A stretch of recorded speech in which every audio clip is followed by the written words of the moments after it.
Washington, D.C. for what I am lovingly calling Congress Camp Day Zero. People are going to have to start paying their fair share in taxes. Ocasio-Cortez also supports liberal policies that some, even within her own party, see as pie in the sky, and that have made her a favorite target of Republicans. Well, Alexandria Ocasio-Cortez, she's constantly wrong, but never in doubt. The GOP attacks on Ocasio-Cortez don't appear to be letting up. Some of her new Republican colleagues cheered her on the House floor yesterday when she cast her vote for Nancy Pelosi as Speaker. She retweeted a video of the moment, writing, "Over 200 members voted for Nancy Pelosi."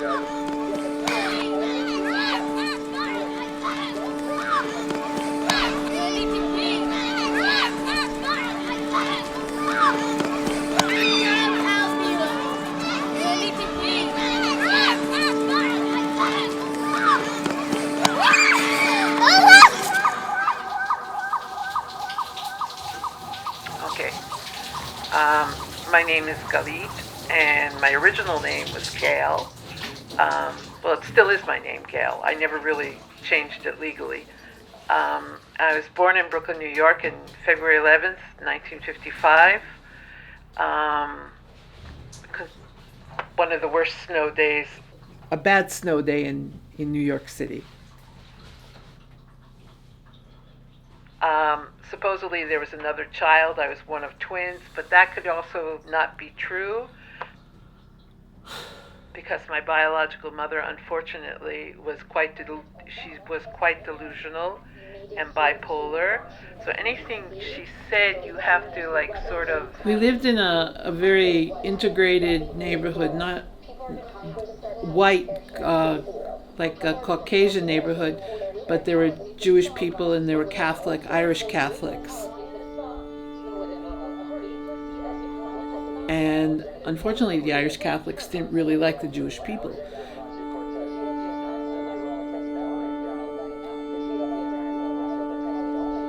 The Catholic kids usually went to Catholic school, the Jewish kids went to public school, and then afternoon Hebrew school after regular school.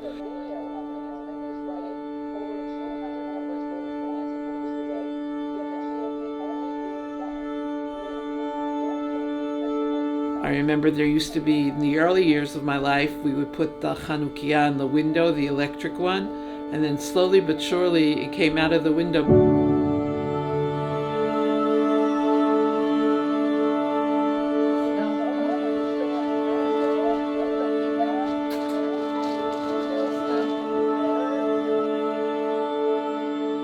I remember when I was 6 years old, they told me that I killed Jesus, and I said I didn't even know who he was.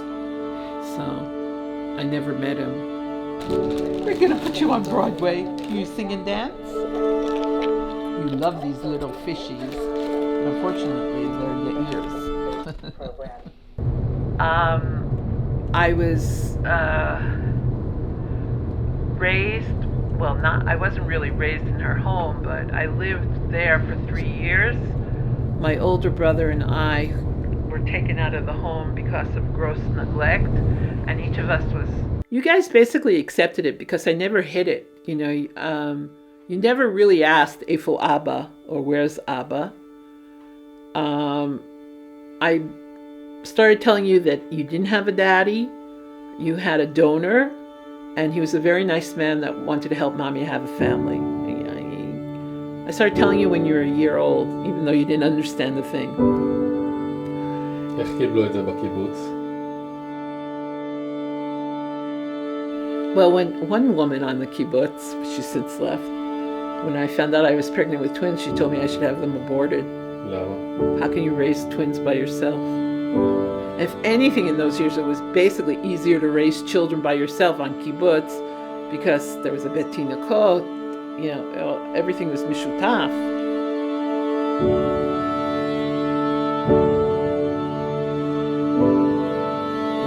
There was a holiday, there wasn't an emphasis that this is Yom Ha'av and this is Yom Ha'em. It was Yom HaMishpacha, and yesh mishpachot שהן קצת שונות.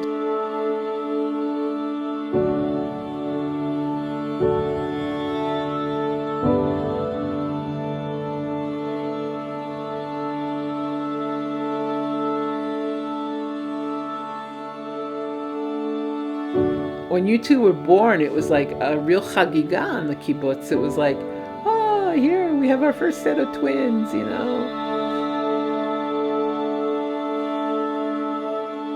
And I took you back when you were younger, when you were a bit older, to the doctor's office, and he showed you the pictures on the wall of all the babies that were born he took care of. He also took care of me when I was on Shmirat Arayom, when I was in the hospital, and he showed you all the babies that were born from the donors. So, you know, you guys were very impressed that so many babies were born from donors.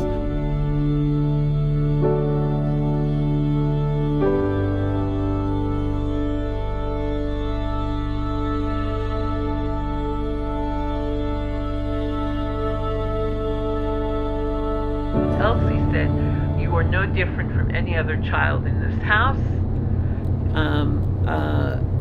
You're my daughter, and you'll always be my daughter, no matter what anybody says." Now, the whole thing is, as babies, you were up all the time. You hardly ever slept. Your brother, of course, he had his problem with his legs, so he had casts, and, you know, the whole thing about tipulim started very early in terms of Segev. You were up and running around on your feet by 10 months, you know, and when Segev finally got up on his feet around a year and a half, almost 2, it was like 2 tornadoes living in my house, you know, we were 2 tornadoes. And I would basically, I said, okay, you're not like other kids, but you're fine, you know, we can deal with this. And nobody actually told me why you guys weren't like other kids. Like, all these other kids were like really quiet, you know, and they didn't, you know, even the boys. But you two were always running around, but you had great imaginations because you used to build things out of cardboard boxes when you were a little bit older, and you would play knights and kings and queens and medieval things. And I guess it was a pros door to the computer games because you guys already had them down pat, you know. And you were always trying to find these poor animals outside that needed help, like turtles or, you know, slugs. That was another wonderful thing you used to bring in the house. And the mice, we were infested with mice and you wouldn't let me kill them. And we had to catch them. And Segev was basically more volatile. He was like, something would just set him off. He'd throw himself on the floor and cry and cry and cry. Now, in this day and age, after having a grandson who's considered on the spectrum, and after the doctor telling Segev, after looking at his Ifkun, I would assume both of you were on the spectrum and you came out of it. I mean, you... גם אני.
And that's basically it.